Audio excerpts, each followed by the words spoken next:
Balik na diri sa IAC Pavilion, diin maupalang yung pagsugod sa Santos nga misa. Atong klaro no, sa atong mga kapuso diha nga dunay misa karong alas 9, doon na sa healing session.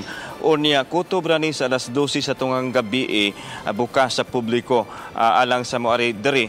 Pero ug maalasay sa buntag, hangtod na sa alas 6 sa buntag pod sa Domingo.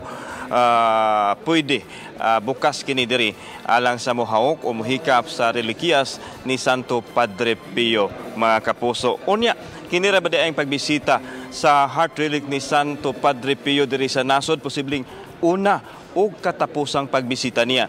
Ang heart relic gihulagway ay kini siya nga national treasure sa nasod sa Italia o special kaayo nga relikiyas alang sa mga pari nga mga kaubanan ni Santo Padre Pio. Ano ang exclusive report ni Chelo Valiana.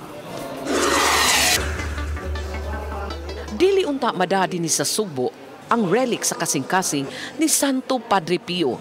Apan tungod sa kasaulugan sa simbahan sa nasod, nahangyo nila ang kaparian ubos sa Franciscan Capuchin. Usa sa rekisito nga gipangayo sa Franciscan Capuchin mao ang hugot nga seguridad. Gipasabot ni Father Giorgio Gonda, rector sa National Shrine of Saint Padre Pio, nga giila sa nasod sa Italia ang heart relic ni San Padre Pio nga usa ka national treasure ug special relic sa kapariang Capuchin.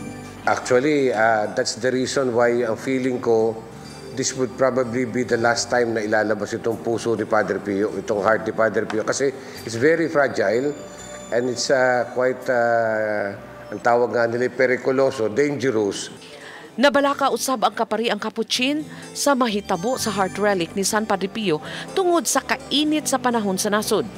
Bisan gani ang mga scientist o mga doktor, misupak man nga dadon sa nagkalain-laing bahin sa nasod ang relikya. Tungod diini, posibleng kini na ang una ug katapusang higayon nga dadon kini sa nasod. An extreme way of protecting the heart or any relic for that matter, para ito hindi maapektuhan ng different changes in weather condition.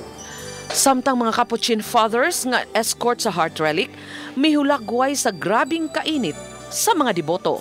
Innanzitutto devo dire grazie al Signore per impatto con la realtà filippina.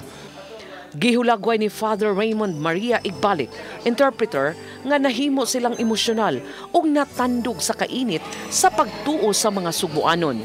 Pero nagtiis tayo para lang ipakita natin ang ating pagmamahal sa ating patron na si Santo Padre Pio.